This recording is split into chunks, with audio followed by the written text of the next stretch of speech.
Shalom, selamat pagi Bapak Ibu Saudara. Apa kabar terutama yang pulang ikutan lebaran? Ya, bersyukur karena Tuhan memimpin menyertai perjalanan Bapak Ibu pergi dan kembali lagi ke Bekasi dengan tidak kurang satu apapun. Meski ada beberapa yang terkena macet. Ya, yang saya tahu Pak Diakon Kristanto dan juga Pak Warto sekeluarga dari Wonogiri 24 jam. Berangkat jam 10, nyampe jam 10 pagi. Ya, tapi puji Tuhan boleh sampai. Walaupun tol sudah nyambung ya, tapi masih tetap macet juga. Tapi ya nikmatilah. Baik Bapak Ibu, pagi hari ini kita akan meneruskan tema kita di bulan April, tanggung jawab seorang murid di bagian kedua. Bulan Maret kita juga tanggung jawab seorang murid, dan kita sudah merenungkan beberapa tema, dan bulan April ini kita akan kembali di bagian kedua, tanggung jawab sebagai seorang murid. Dan pagi hari ini kita akan sama-sama merenungkan tema mempersembahkan yang terbaik. Bapak Ibu Saudara, berbicara tentang persembahan atau mempersembahkan, ini adalah satu tema yang masih menjadi polemik. Artinya masing-masing gereja belum sepakat atau tidak sepakat dengan masalah persembahan. Ya, dan ini memang mempersembahkan atau memberi itu sesuatu yang sulit, Bapak Saudara. Ada banyak alasan bagi seseorang untuk tidak memberi. Tetapi saya tidak ingin menambah polemik dengan gereja-gereja lain. Yang pasti liturgi kita YSRI Bekasi itu ada di dalamnya persembahan. Jadi seharusnya tidak menjadi polemik di dalam gereja kita, karena itu ada di dalam liturgi kita. Dimulai dari potum dan salam, bla bla bla, sampai dengan doksologi, dan di antaranya ada persembahan. Jadi semestinya tidak perlu dipertanyakan, ini persembahan. Ya. Baik Bapak Ibu, bersama-sama kita pagi hari ini kata merenungkan mempersembahkan yang terbaik. Kita akan melihat apa-apa yang penting untuk kita ketahui tentang mempersembahkan atau persembahan. Mari bersama-sama kita membuka Alkitab kita dari Lukas, Injil Lukas pasal 21. Injil Lukas pasal 21 ayatnya yang ke-1 sampai dengan ayatnya yang ke-4. Karena hanya 4 ayat, saya akan membacakannya Bapak Ibu Saudara mengikutinya dalam hati. Saya akan bacakan dengan perlahan-lahan. Injil Lukas pasal 21 ayat 1 sampai dengan ayatnya yang ke-4. Perikopnya persembahan seorang janda miskin. Ketika Yesus mengangkat mukanya, ia melihat orang-orang kaya memasukkan persembahan mereka ke dalam peti persembahan. Ia melihat juga seorang janda miskin memasukkan 2 peser ke dalam peti itu. Lalu ia berkata, "Aku berkata kepadamu, sesungguhnya janda miskin ini memberi lebih banyak daripada semua orang itu.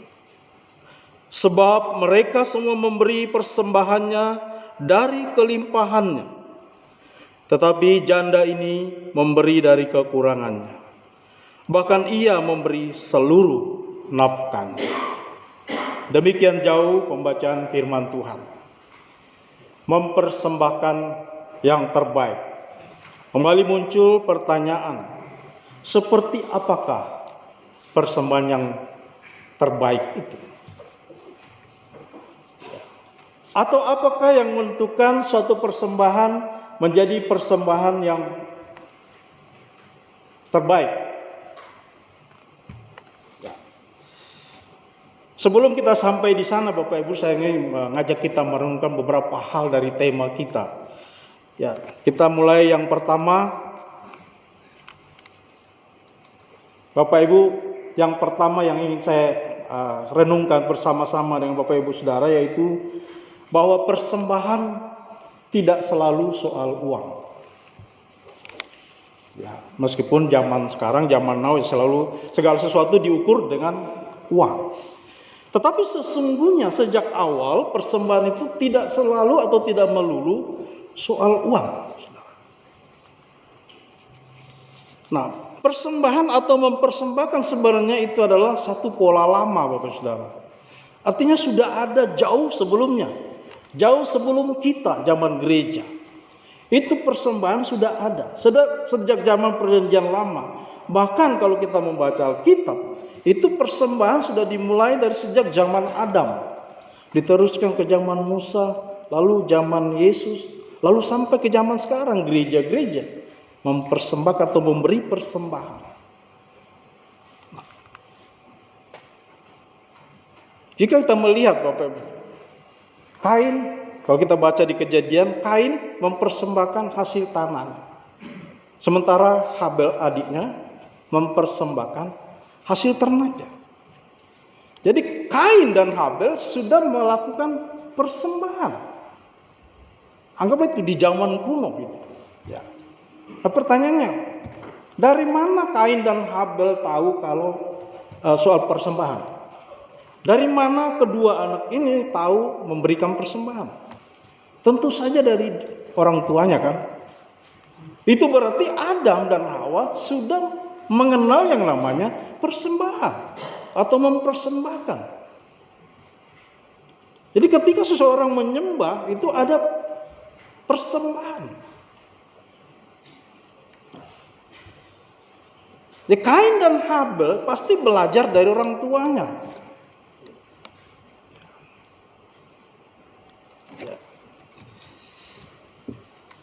Nah, kalau kita kemudian membaca dalam Keluaran sampai kitab Ulangan atau kitab Taurat Musa, maka kita akan dilihat di sana bahwa setelah Kain dan Habel diteruskan dengan zaman Musa, ketika bangsa Israel keluar dari tanah Mesir selama 40 tahun, berputar-putar di sana ada ketika mereka beribadah menyembah Tuhan pasti memberikan persembahan. Dan di sana orang Israel kita akan membaca bahwa mereka mempersembahkan hasil tanah, mempersembahkan ternak.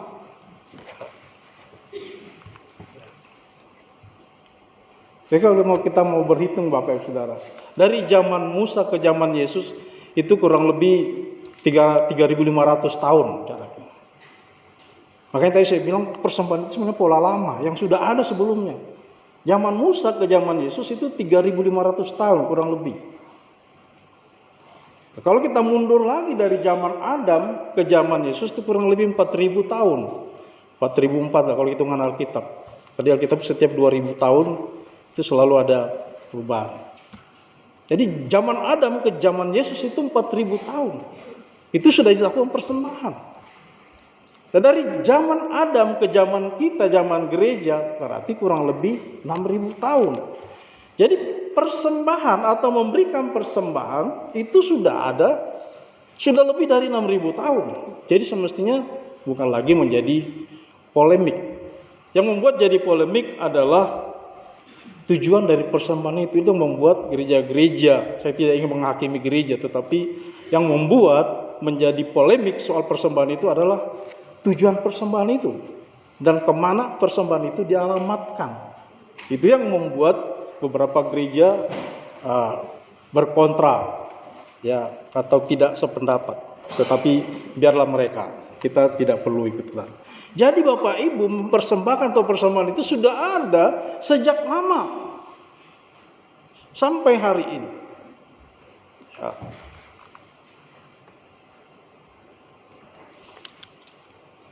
Nah, kalau kita memperhatikan Alkitab, kita membaca khususnya dari Kejadian sampai Ulangan, maka di sana kita akan menemukan ada macam-macam atau jenis-jenis persembahan umat Tuhan orang Israel. Selama mereka dalam perjalanan menuju ke tanah perjanjian, kita akan melihat berbagai macam persembahan yang dilakukan oleh mereka. Ya, tentu saya persembahannya berupa hasil tanah dan hasil ternak. Kalau kita baca di Imamat khususnya mulai dari pasal 1, di sana ada yang dikenal dengan kurban bakaran. Kurban bakaran itu apa Bapak Saudara? Imamat 1 ayat 1 sampai 17. Nanti Bapak Ibu baca di rumah. Nah, buka YouTube-nya lagi karena di YouTube-nya dibuka lagi. Karena kalau saya bacakan akan panjang itu. Apa itu kurban bakaran? Kurban bakaran adalah tanda pengabdian dan penyerahan yang sempurna dari orang yang mempersembahkan. Apa yang dikurbankan? Yang dikurbankan adalah daging yang dibakar di mezbah agar menjadi bau-bauan yang harum yang menyenangkan hati Tuhan. Ya. Itu persembahan bakaran. Yang di sana katanya kurban, bukan persembahan, kurban. Kurban sajian, yang kedua kurban sajian, Imamat 2 ayat 1 sampai 16 dan 8 14 sampai 23. Kurban sajian ini disebut juga sebagai kurban sukarela. Ya. Kurban sajian ini berupa ramuan, jadi ada rempah-rempah gitu ya. Jadi ramuan dan tepung yang terbaik biasanya. Lalu ada kemudian kurban penghapus dosa atau penebus salah. Ketika umatnya bersalah harus membawa persembahan yang namanya persembahan penebus dosa. Nah, kurban yang diberikan karena seseorang bersalah dan dianggap najis atau telah berbuat dosa, sehingga seseorang itu harus membawa kurban. Biasanya ada ukurannya, ada standarnya. Jika dosanya ini bawa ini. Jadi di Imamat itu sangat detail Bapak Ibu Saudara. Persembahan-persembahan yang harus dilakukan. Kemudian ada kurban keselamatan, Imamat 3. Kurban ini pernyataan syukur atau sukarela kepada Allah. Karena keselamatan. Keselamatan berupa penyertaan Tuhan dalam perjalanan yang melewati badai, melewati pergumulan hidup. Biasanya umat mempersembahkan ya sukarela kepada Tuhan. Lalu kemudian persembahan sulung atau buah sulung. Saudara, kemarin saya masih menonton dari gereja suku yang jemaat menyanyikan ke bawah persembahan, masuk mereka bawa buah-buahan, ada yang bawa pisang, ada yang bawa padi, ada yang bawa, itu persembahan buah sulung. Ada persembahan persembahan sulung dari hasil tanah, dari hasil pekerjaan. Lalu kemudian ada persembahan persepuluhan. Ya, persembahan khusus yaitu 1/10 dari penghasilan umat Tuhan. Jadi persepuluhan itu sudah ada sejak lama, bukan zaman perjanjian baru saja, bukan zaman gereja saja, tapi sebenarnya dari awal sudah ada dalam kehidupan umat Tuhan. Macam-macam persembahan. Tapi yang penting Bapak Saudara, di dalam perjanjian lama, persembahan kepada Allah itu biasanya bersifat kultis atau ritual. Artinya apa? Yang diberikan supaya sang pemberi mendapat pahala. Ya, jadi di perjanjian lama seperti itu. Kan tadi ketika berbuat dosa, bawa persembahan ini. Dengan harapan diampuni dosanya. Selain itu saya berikan persembahan supaya saya mendapatkan kesehatan, kesembuhan. Hasil tanah yang semakin baik. Jadi dalam perjanjian lama itu diberikan ada unsur duat des, memberikan supaya aku diberi. Ini bersifat kultis dan ritual. Itu persembahan-persembahan di dalam perjanjian lama, Saudara. Tetapi ketika masuk masa perjanjian baru, persembahan tidak lagi dipahami sama seperti di perjanjian lama, Saudara. Dalam perjanjian baru tidak lagi persembahan itu dipandang sebagai kurban, melainkan sebagai ungkapan rasa syukur atas anugerah keselamatan yang Tuhan berikan. Jadi ketika dalam liturgi kita ada persembahan, ya bukan lagi dipahami sebagai duat des, aku memberikan supaya aku mendapat lebih banyak. Tetapi kita memberi karena kita sudah diberi lebih dulu, yaitu keselamatan dari Tuhan. Jadi kita memberi karena sudah diberi, berarti persembahan itu adalah ungkapan syukur. Terima kasih, bukan balas jasa. Kenapa bukan balas jasa? Karena anugerah keselamatan dari Tuhan itu tidak bisa dibalas dengan apapun, Bapak Saudara. Memang diberikan cuma-cuma, tapi tidak murah. Allah dalam Kristus menyerahkan hidupnya, mati, dikuburkan, tetapi bangkit kembali. Itu yang Dia berikan kepada kita, sehingga ketika kita berpersembahan itu adalah ungkapan syukur kepada Tuhan. Terima kasih untuk keselamatan yang besar. Karena seharusnya saya yang dimurkai, saya yang harus dihukum, tetapi Tuhan mengasihi saya. Maka persembahan yang kita berikan itu adalah ungkapan syukur. Mengapa? Karena anugerah Tuhan tidak bisa dibalas dengan perbuatan manusia. Apapun yang kita kerjakan tidak bisa membalas anugerah Tuhan. Jadi persembahan di dalam perjanjian baru tidak lagi sama seperti perjanjian lama. Tetapi bahwa mempersembahkan sesuatu kepada Tuhan dalam ibadah itu adalah pola lama. Dan tidak selalu soal uang. Jadi perjanjian lama. Baik, kita lanjut. Poin yang kedua.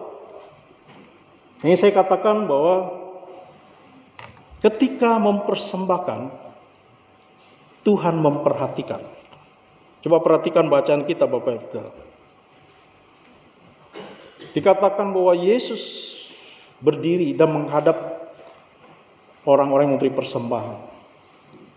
Ya, mungkin Yesus berdiri di sini dan orang persembahkan di situ persembahan, kelihatan karena model peti persembahan itu hampir seperti trompet di zaman perjanjian lama. Di bait Allah itu ada lebih dari 10, itu diletakkan di sisi-sisi dan moncongnya itu kayak moncong trompet. Jadi masukannya itu tidak mungkin tangan masuk, harus dijatuhkan.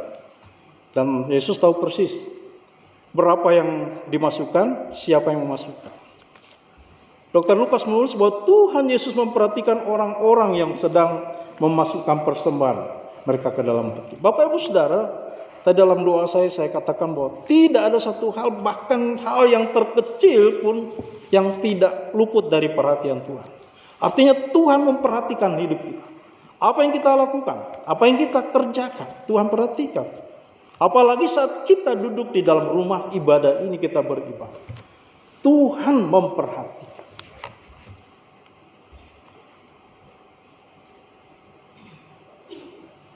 Yang dikira kita ini satu hal yang biasa, setiap hari Minggu kita datang. Tuhan memperhatikan. Setiap detil yang kita kerjakan, Tuhan memperhatikan. Bahkan di dalam teks ini katakan ketika orang mempersembahkan, Yesus mengetahui, memperhatikan, melihat. Kita perhatikan teks itu bahwa ketika Yesus mengangkat mukanya, ia melihat orang-orang kaya masukkan persembahan mereka ke dalam peti persembahan. Ia melihat juga seorang janda miskin memasukkan 2 peser ke dalam peti itu. Jadi Bapak Ibu, sekali lagi bahwa Tuhan memperhatikan setiap detil yang kita lakukan. Terlebih-lebih ketika kita ada di dalam ibadah. Mungkin Pak Pendeta majelis tidak lihat, tetapi pribadi yang maha melihat itu melihat kita semua. Mungkin ketika saya duduk berdoa, tunduk, Bapak Ibu keluar masuk, itu saya tidak melihat, tetapi yang kita sembah, yang kita agungkan itu melihat. Kemudian selanjutnya Bapak Ibu, yang ketiga. Yang ketiga, mempersembahkan yang terbaik. Kita masuk ke poin inti kita. Mempersembahkan yang terbaik. Apa dan bagaimana mempersembahkan yang terbaik? Apakah itu soal kuantitas atau jumlah? Atau apakah itu soal kualitas? Ternyata Bapak Saudara, bacaan kita tahu bahwa ternyata persembahan yang terbaik itu bukanlah soal kuantitas, bukan soal jumlah. Karena teks kita mengatakan orang-orang kaya itu memasukkan persembahannya, tetapi orang miskin itu memasukkan 2 peser. 2 peser itu apa Bapak Saudara? Biasanya uang logam zaman dulu itu. Biasanya kalau 1 logam harganya $100 misalnya, atau ya $100. Jadi kalau membeli, kalau belinya $998, nah itu koinnya akan dikerat Bapak Saudara, akan dipotong, ditimbang. Jadi 2 peser itu sisa dari $100 itu. Nah, karena orang-orang kaya merasa bahwa sisanya ini tidak Tidak berarti lagi bagi mereka, biasanya mereka memberikan kepada orang-orang pengemis di rumah bait Allah, terutama janda-janda miskin. Bapak Saudara, janda miskin orang Israel itu selalu miskin. Janda orang Israel itu selalu miskin. Kenapa? Yang dimaksud janda dalam perjanjian lama itu adalah orang-orang yang sangat menggantungkan hidupnya kepada suaminya dan kepada anak laki-lakinya. Nah, kalau suaminya, anak laki-lakinya sudah tidak ada, maka itu adalah janda. Dan sudah pasti miskin dan sangat berharap dari pemberian orang. Nah, biasanya mereka datang ke bait Allah, di depan pintu masuk mereka, berdiri di situ. Lalu mereka akan mendapatkan. Nah, biasanya mereka dapatkan itu adalah sisa-sisa dari potongan itu, Saudara. 2 peser termasuk janda itu. Dan hari itu dia mendapatkan 2 peser. Tapi ketika waktu mempersembahkan, dia datang mempersembahkan. Itu sebabnya Yesus mengatakan, aku berkata kepadamu, sesungguhnya janda miskin ini memberi lebih banyak daripada semua orang itu. Mengapa demikian? Karena mereka semua memberi persembahannya dari kelimpahannya, tetapi janda itu memberi dari kekurangannya. Bahkan ia memberi seluruh nafkahnya.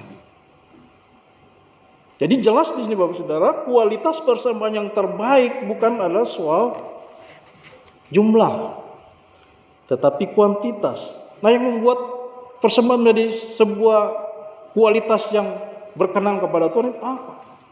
Nah, jika perhatikan teks kita, maka di sana kita melihat bahwa persembahan terbaik kepada Tuhan itu yaitu persembahan yang disertai dengan jiwa pengorbanan dari sang pemberi, dari orang yang memberikan persembahan.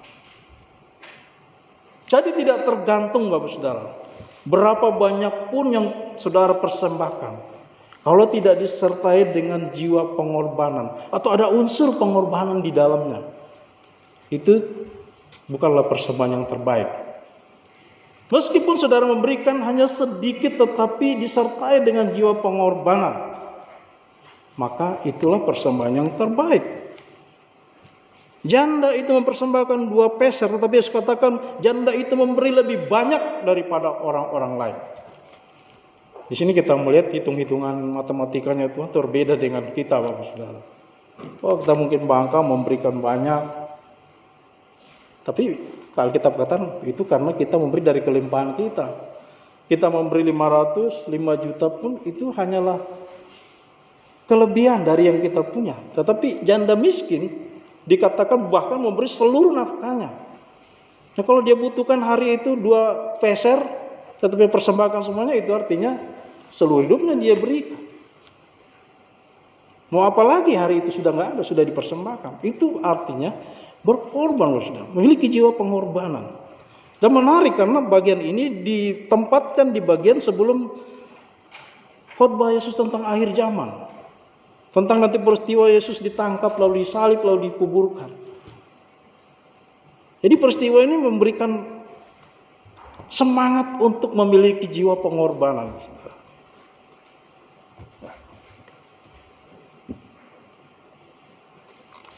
Kita lanjutkan, ini yang keempat. Kalau persembahan terbaik bukan soal kuantitas tetapi kualitas, yaitu jiwa pengorbanan, maka pertanyaan kita adalah apakah persembahan yang terbaik itu? Nah, kita melihat di dalam Roma pasal 12 ayat 1.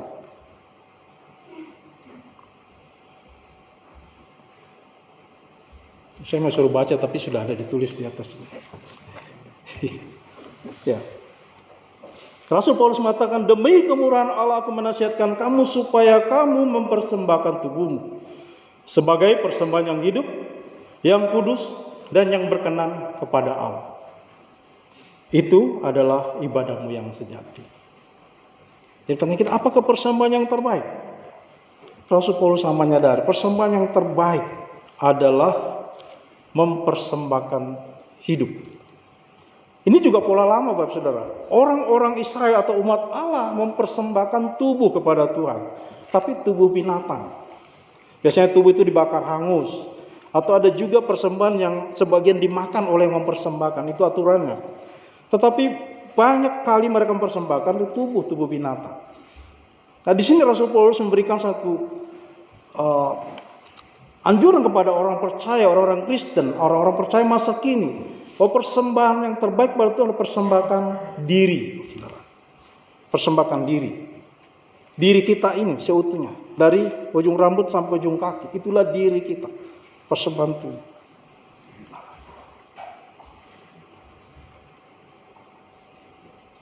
Demi kemurahan Allah. Artinya kalimat sebelum diperintahkan persembahkan tubuh, Rasul Paulus ingin melihat kembali pada pasal 1 sampai pasal 11, di mana dia menguraikan tentang bagaimana manusia yang tadinya berdosa diselamatkan hanya oleh anugerah Tuhan.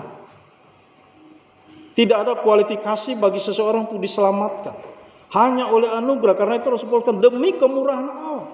Allah yang bermurah hati itulah.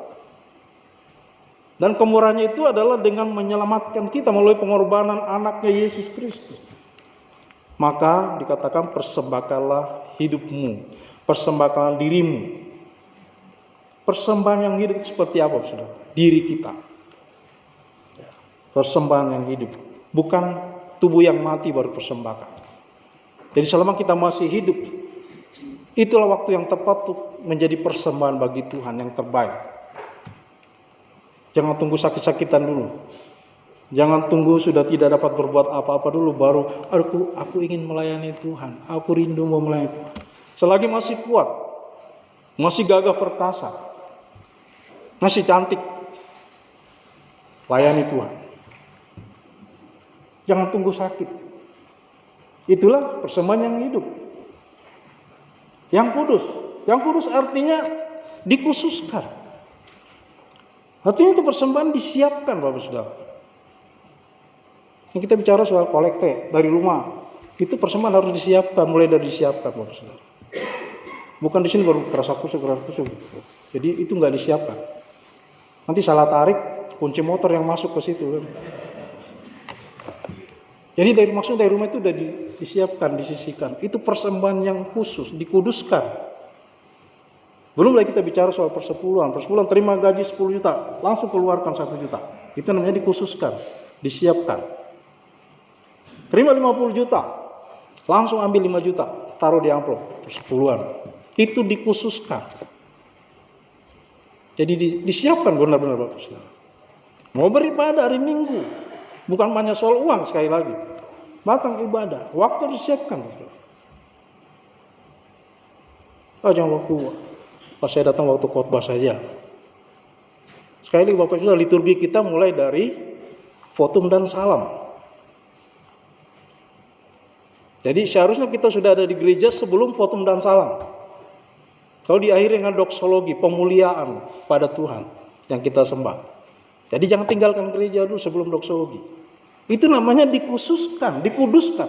Waktu yang kita punya karena kita ini hidup, khususkan waktu itu. Ini hari Minggu, hari perhentian, hari Sabat orang Kristen, hari merayakan kemenangan Kristus dari kematian. Kita khususkan waktu, nggak lama, Bapak Saudara. Itu paling lama 1,5 jam, sama perjamuan paling 2 jam. Dikhususkan. Jangan duduk di sini lu pikirin ini bagaimana kambing saya nanti ya, gimana kompor saya udah mati apa belum. Jadi dari rumah itu disiapkan dari rumah, Bapak Saudara.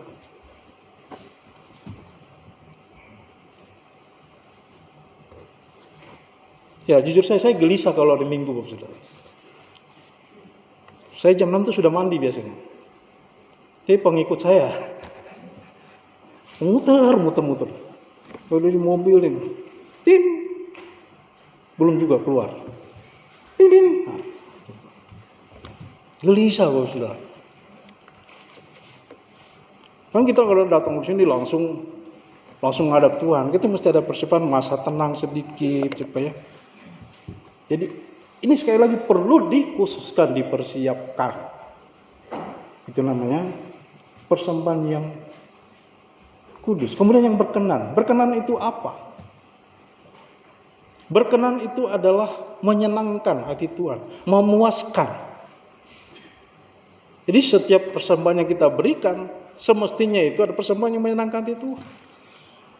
Kalau itu adalah persembahan yang hidup, yang dikhususkan, pasti menyenangkan hati Tuhan, memuaskan hati Tuhan. Lalu disertai dengan pengorbanan, disertai dengan rasa syukur. Saya mau beribadah hari Minggu. Saya mengingat Bapak Saudara, di bagian negara lain, di bagian daerah lain, ada banyak orang yang tidak bisa beribadah. Beberapa waktu lalu Pak Tutus Sukendro, karena tidak semua mendengar, saya mau ulangi lagi bahwa di daerah Jakarta ada satu gereja membangun gereja, diberikan izin, tapi dengan syarat tidak boleh nyanyi ya. Nah, bayangin Bapak Saudara, beribadah tidak boleh nyanyi. Nah, kita di Bekasi masih bebas Bapak Saudara. Bahkan kita bisa pakai alat band. JKJ pakai band, GMI pakai band, gitu pakai band.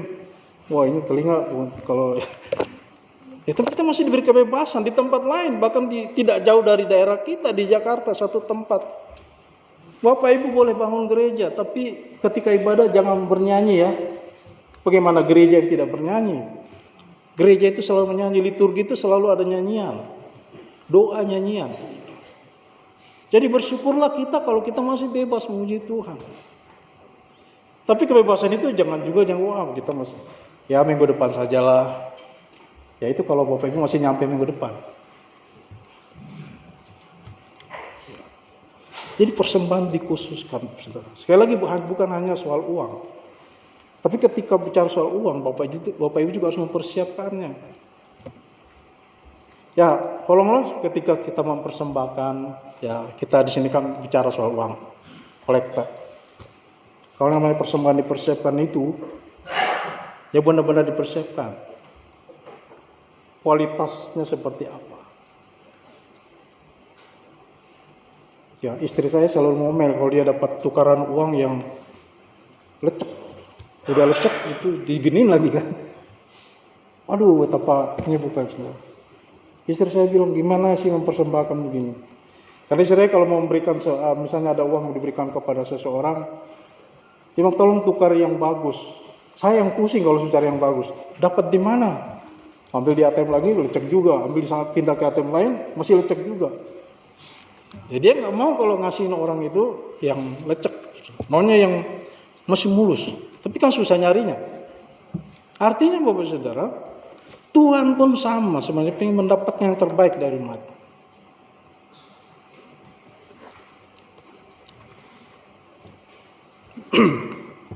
Bapak Ibu Saudara, kalau kita membaca banyak Alkitab, di dalam ayat-ayat Alkitab ada beberapa ayat ya. Sebenarnya ingin mengatakan bahwa Tuhan kita itu tidak butuh persembahan. Sebenarnya Tuhan tidak memerlukan persembahan dari kita manusia.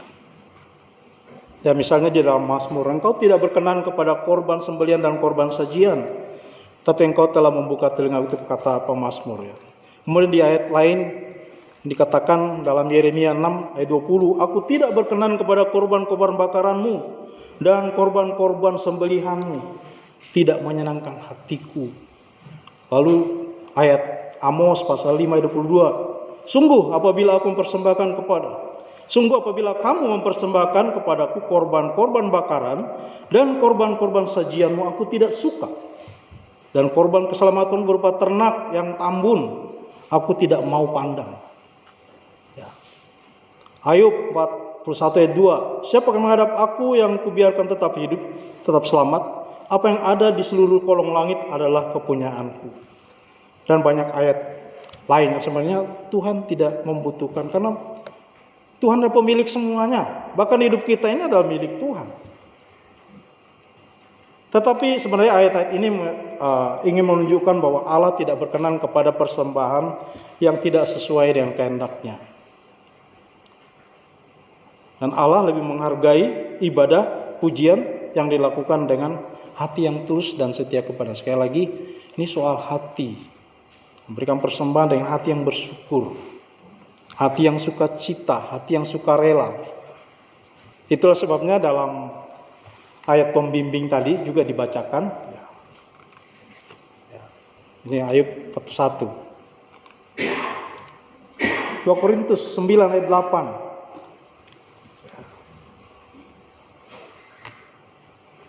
Nah, di ayat 7 dikatakan, hendaklah masing-masing memberikan persembahan dengan sukarela, bukan dengan sedih hati, bukan dengan paksaan. Ya. Jadi semuanya Tuhan ingin ketika kita mempersembahkan disertai dengan hati yang sukacita, sukarela. Ya. Ini akan terjadi ketika persembahan itu benar-benar dipersiapkan, Bapak Saudara. Nah, ketika kita mempersembahkan, Allah memperhitungkan, Bapak Saudara. Dan Allah sanggup melimpahkan segala kasih karunia kepadamu, supaya kamu senantiasa berkecukupan di dalam segala sesuatu, dan malah berkelebihan dalam pelbagai kebajikan. Pelbagai kebajikan ada perbuatan-perbuatan baik. Ini tadi. Karena itu sekali lagi, mari hendaklah masing-masing memberikan dengan sukarela, jangan dengan sedih hati atau paksaan. Ya.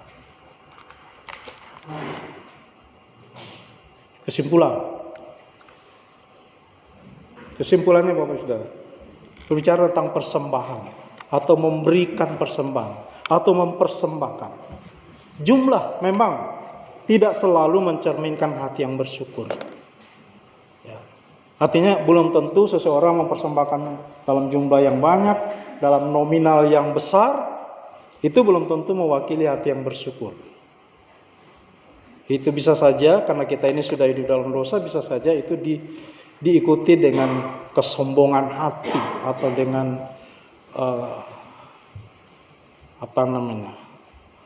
pengen ini aku punya banyak, memberikan banyak. Tetapi hati yang bersyukur tercermin dari jumlah persembahan kepada Tuhan. Artinya ketika kita memberikan tidak lagi diikuti dengan saya mempersembahkan, tidak peduli seberapa banyak. Saya suka cita, saya rela, karena saya bersyukur, saya memberikan kepada Tuhan. Ya, mungkin ini hanya permainan kata, tetapi ini sebuah realita bahwa jumlah memang tidak selalu mewakili hati yang bersyukur. Tetapi ketika hati kita berlimpah dengan syukur, maka kita tidak akan hitung-hitungan dengan Tuhan. Baik ketika kita berbicara tentang waktu itu adalah kehadiran kita dalam waktu-waktu ibadah. Ya, makanya kalau ada ibadah, seharusnya orang percaya karena bersyukur harusnya ada. Tapi seringkali orang-orang percaya cuma terlalu sibuk. Saya sibuk, saya tidak bisa ikut. Ini kalau sudah bicara sibuk, Bapak Saudara, waduh susah. Tapi kenapa orang lain yang juga sibuk 24 jam bisa? Jadi pertanyaan, apakah kita benar-benar sibuk? Tentu. Sekali lagi, soal hati. Tenaga, Saudara. Gereja membutuhkan tenaga. Pikiran, Saudara. Ide-ide. Gereja yang membutuhkan ide-ide brilian dari Bapak Ibu, teman-teman pemuda. Mari melayani. Mari berikan yang terbaik kepada Tuhan. Oleh pelayanan kita yang bisa kita berikan kepada Tuhan. Pikirkan apa yang bisa saya berikan kepada Tuhan melalui gereja ini. Apa talenta saya berikan kepada Tuhan. Persembahan yang terbaik adalah mempersembahkan tubuh sebagai persembahan yang hidup, yang kudus, dan yang berkenan kepada Tuhan. Kiranya Tuhan memberkati Bapak Ibu semua. Amin.